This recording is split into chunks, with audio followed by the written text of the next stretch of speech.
Magnetic হিলে অনেকক্ষণ নিজেদের মতো সময় কাটিয়ে মন ভরে প্রকৃতিকে দেখে আমরা এবার চলেছি অন্য গন্তব্যস্থলে আমাদের সিন্ধু জাংস্কার সঙ্গম। এটা দেখার জন্য যত শীঘ্র সম্ভব আমাদের পৌঁছে দেওয়া যায় নওয়াজ ভাইয়া সেই চেষ্টা করলো। আর পথে যেতে যেতে দেখা হলো বাইকার্সদের সাথে। বাইকার্সদের আমি মনে প্রাণে ভীষণ সম্মান করি এবং ভালোবাসিও বলা যেতে পারে। তার কারণ আমার মনে হয় আমরা বিশেষত আমার ক্ষেত্রে বলি, আমার অনুভূতি, আমরা এই চার চাকায় ঘেরাটোপের মধ্যে বসে প্রকৃতিকে যেভাবে দেখি, বাইকার্সরা কিন্তু প্রকৃতিকে একটু অন্যভাবে ফিল করে। তাদের অ্যাডভেঞ্চারটা আমাদের থেকে শত গুণে বেশি। এটা কিন্তু পুরোটাই আমার নিজস্ব অনুভূতি। এটা অন্য কারোর সঙ্গে মিল নাও হতে পারে, কিন্তু আমি আমার অনুভূতিটা শেয়ার করি। যখন সঙ্গম আর দুটো নদীর মিলনস্থল আর অনেকটা উঁচুতে আমরা, তখন এরকম হাওয়া তো হবেই। এগুলো দেখেই তার প্রমাণ যে কতটা জোরে হাওয়া দিচ্ছে।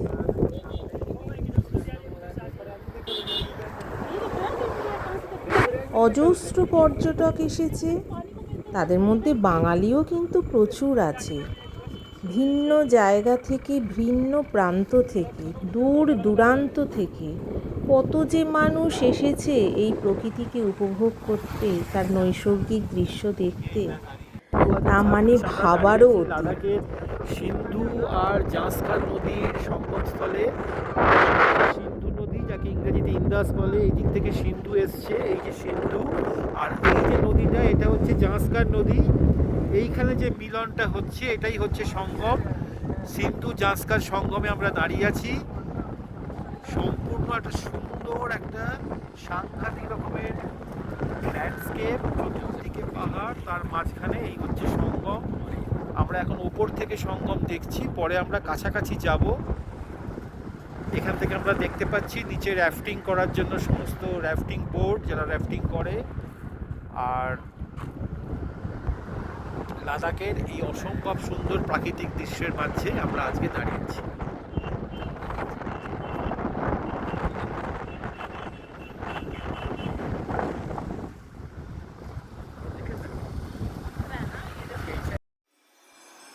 এতক্ষণ ওপর থেকে এই সঙ্গমস্থল দেখে আমরা এবার চলেছি একদম তার কাছে যাওয়ার জন্য। নওয়াজ ভাইয়া আমাদের আস্তে আস্তে সেই পথেই নিয়ে যাচ্ছে। ঘুরপথ দেখতে ওই রকম, কিন্তু যতটা উঁচু ঠিক ততটাই নিচে আমাদেরকে নামতে হবে, তবে ওই জায়গাটা আমরা পৌঁছতে পারবো। এখানে এক একটা পাহাড় এক এক রকমের। এই যে বাঁক নিল তো গাড়িটা, বাঁকে বাঁকে পাহাড়ের বৈচিত্র্য এবং তার সঙ্গে আকাশও পাল্লা দিয়ে চলেছে। এই বাঁক নিলাম একরকম পাহাড়, আকাশে রোদ ফটফট করছে, আবার কিছুক্ষণ বাদেই যখন অন্য পাহাড়ে যাব বাঁকের মুখে, তখন দেখা যাবে সেখানে মেঘ, আবার কোথাও বৃষ্টি পড়ছে। এক অদ্ভুত বৈচিত্র্য, না দেখলে ঠিক বোঝা যায় না। আর সুন্দরতা সে তো ভাষায় প্রকাশ করার মতো নয়। রুক্ষ পাহাড়ও যে এত সুন্দর হতে পারে তা না দেখলে নিজের চোখে বিস্ময়াতীত। আর রাস্তা যেন ফিতের মতো, কালো ফিতের মতো চলে যাচ্ছে। বলতে বলতে আমরা অনেকটাই এগিয়ে এসেছি, চলে এসেছি সঙ্গমের কাছে, একদম দুই নদীর মিলনস্থলে। আমার বড় কন্যা একদম প্রকৃতির সঙ্গে একাত্ম হয়ে গেছে, চুপ করে বসে আছে এবং উপভোগ করছে।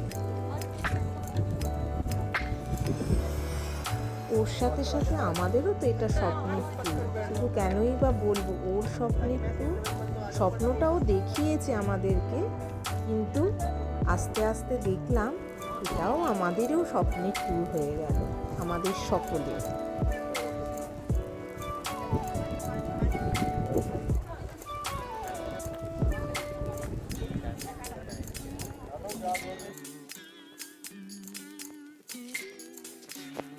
এখানেও জিপ লাইন আছে।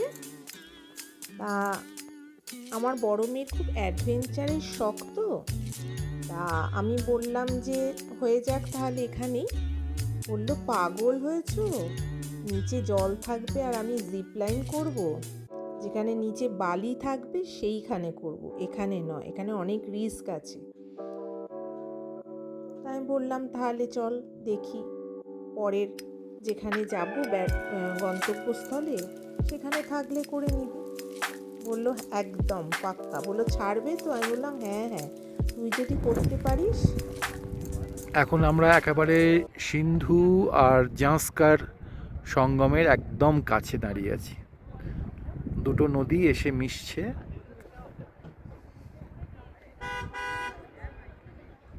এই হচ্ছে সিন্ধু জাঁসকার সঙ্গম। আজকে 15 তারিখ জুন মাসের 2026 সাল।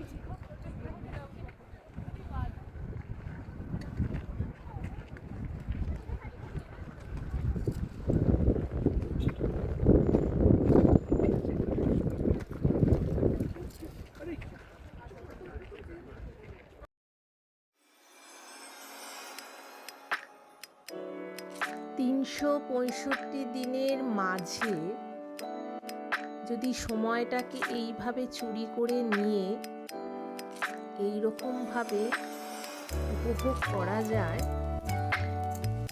তাহলে এর থেকে ভালো বোধহয় আর কিচ্ছু হয় না। কি যে প্রশান্তি, কি যে প্রশান্তি, কি যে ভালো লাগা, কি বলবো, উঠতেই ইচ্ছে করছে। আর আমাদের কেউ বলছেও না চলুন চলুন এখান থেকে এক্ষুনি বেরিয়ে যেতে হবে।